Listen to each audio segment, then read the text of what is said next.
Hello, I'm Lisa. This is Daisy. Welcome to episode 5. Today we're going to read one of my favorite childhood stories, Bread and Jam for Frances. When I was a little girl, I also had the record, a little 45. And without realizing her error, my mom played it on 78. We always laughed and laughed at their voices. They were so cute. It wasn't until much later that we realized why everything was so funny. I still have my original book here, but the vinyl is long gone. I did manage to find a CD, and one afternoon, my mom and I listened to it again on 78. It was hilarious. It's great fun. I love laughing. So I'm learning to take some time for silly things and for fun, and I love this story. So here we go. Bread and Jam for Frances by Russell Hoban, illustrated by Lillian Hoban. You could focus on this instead of my jacket, you know? Have a seat. We're gonna read now, okay? Have a seat. Shh. Have a seat. Daisy, your little butt. It says, for Julia, who likes to practice with a string bean when she can. Here. How about haystack? Do this? Try that. You got a little bear right here. Sit down. Sit down. Just sit for a second. Just sit for a second. We're going to read. It's the family at breakfast. Little badger family. So, it was breakfast time, and everyone was at the table. Father was eating his egg. Mother was eating her egg. And Gloria was sitting in a high chair and eating her egg too. Frances was eating bread and jam. What a lovely egg, said Father. If there's one thing I'm fond of for breakfast, it is a soft-boiled egg. Yes, said Mother, spooning up egg for the baby. It is just the thing to start the day off right. Ah, said Gloria, and ate up her egg. Frances did not eat her egg. Instead, she sang a little song to it. Here's the pictures. Frances has her egg. She sang the song very softly. I do not like the way you slide. I do not like your soft inside. I do not like you lots of ways. And I could do for many days without eggs. What did you say, Frances? Asked Father. Nothing, said Frances, spreading jam on another slice of bread. Why do you keep eating bread and jam, asked Father, when you have a lovely soft-boiled egg? One of the reasons I like bread and jam, said Frances, is that it does not slide off your spoon in a funny way. Sit down. Well, of course, said Father, not everyone is fond of soft-boiled eggs for breakfast. But there are other kinds of eggs. There are sunny-side up and sunny-side down eggs. Yes, said Frances, but sunny-side up eggs lie on the plate and look up at you in a funny way. And sunny-side down eggs just lie on their stomachs and wait. What about scrambled eggs, said Father. Scrambled eggs fall off the fork and roll under the table, said Frances. I think it's time for you to go to school now, said Mother. Frances picked up her books, her lunchbox, and her skipping rope. Then she kissed Mother and Father goodbye, and she went to the bus stop. Bye, Frances. Off to school. Gloria waving, little baby.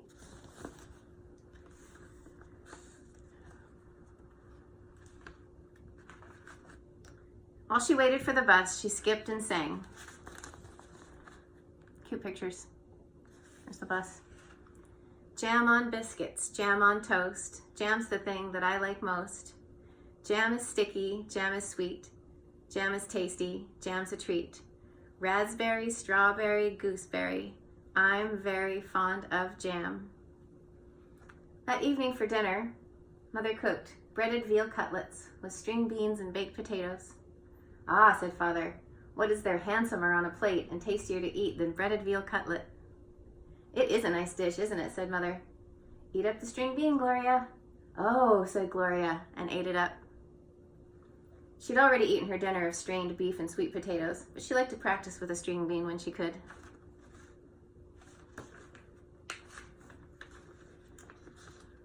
Where do breaded veal cutlets come from? Asked Frances. And why are French cut stringless beans called string beans? We can talk about that another time, said Father. Now it is time to eat our dinner. Frances looked at her plate and sang, "What do cutlets wear before they're breaded? Flannel nightgowns, cowboy boots, furry jackets, sailor suits." Then she spread jam on a slice of bread and took a bite. "She won't try anything new," said Mother to Father. "She just eats bread and jam." "How do you know what you like if you won't even try anything?" asked Father. "Well," said Frances, "there are many different things to eat, and they taste many different ways. But when I have bread and jam, I always know what I'm getting, and I'm always pleased." "You try new things in your school lunches," said Mother. "Today I gave you chicken salad sandwich." "There now," said Father to Frances. "Wasn't it good?" "Well," said Frances, "I traded it to Albert." "For what?" said Father. "Bread and jam," said Frances.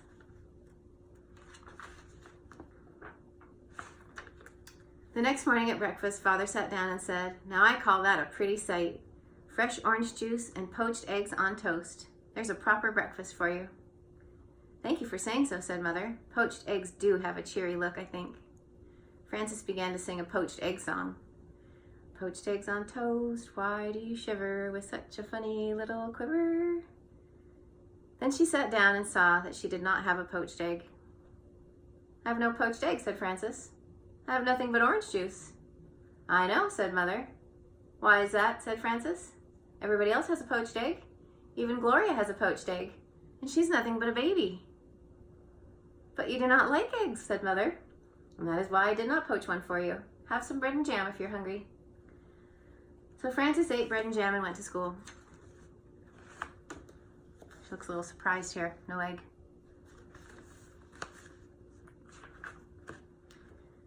When the bell rang for lunch, Frances sat down next to her friend Albert. "What do you have today?" said Frances.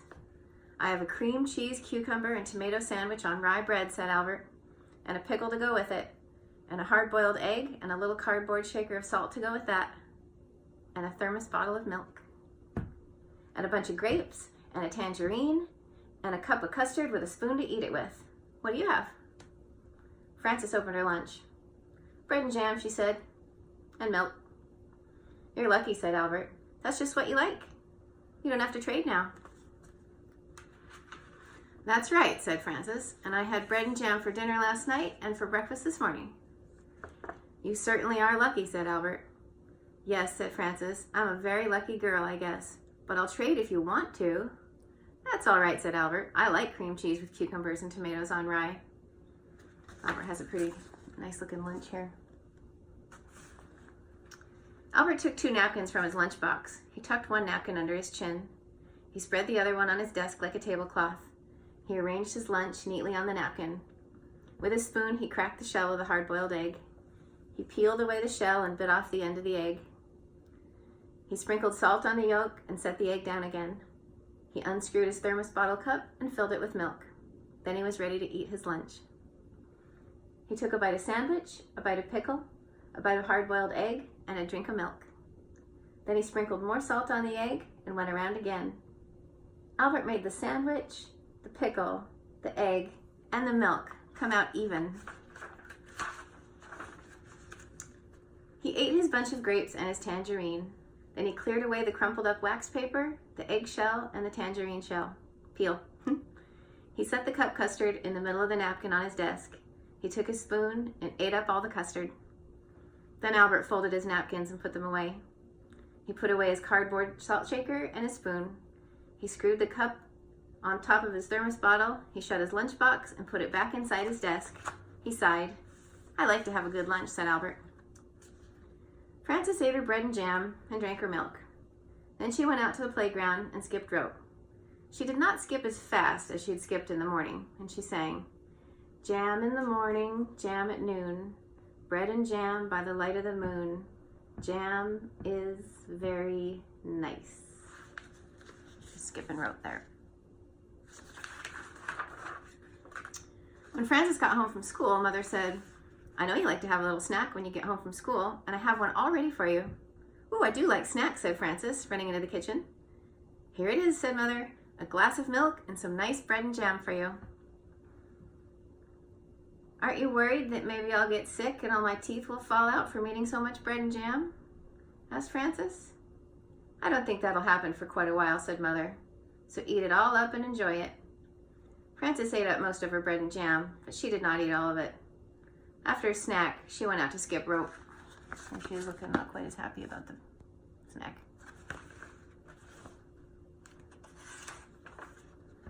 Frances skipped a little more slowly than she'd skipped at noon, and she sang, "Jam for snacks and jam for meals. I know how a jam jar feels, full of jam."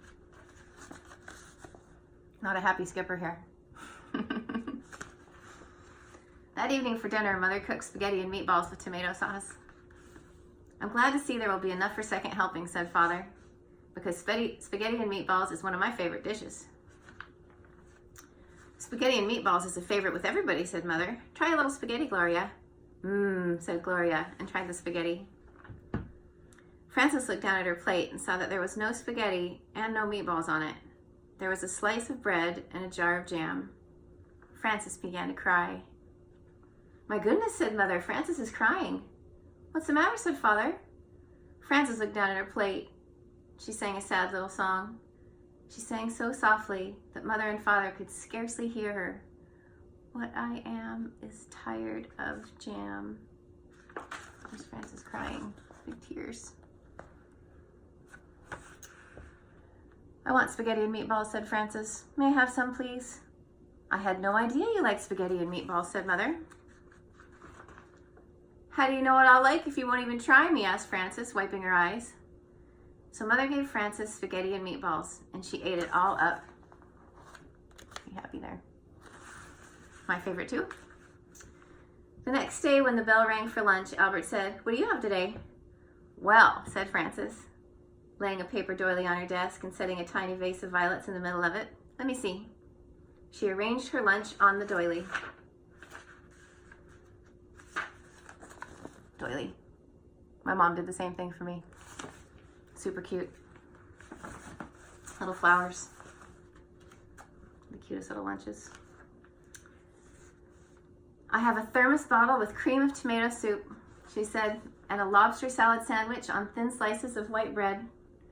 I have celery, carrot sticks, and black olives, and a little cardboard shaker of salt for the celery, and 2 plums and a tiny basket of cherries, and vanilla pudding with chocolate sprinkles and a spoon to eat it with. That's a good lunch, said Albert. I think it's nice that there are all different kinds of lunches and breakfasts and dinners and snacks. I think eating is nice. So do I, said Frances. And she made the lobster salad sandwich, the celery, the carrot sticks, and the olives come out even. The end. We hope you enjoyed the story. Have a wonderful day. I love you. Namaste.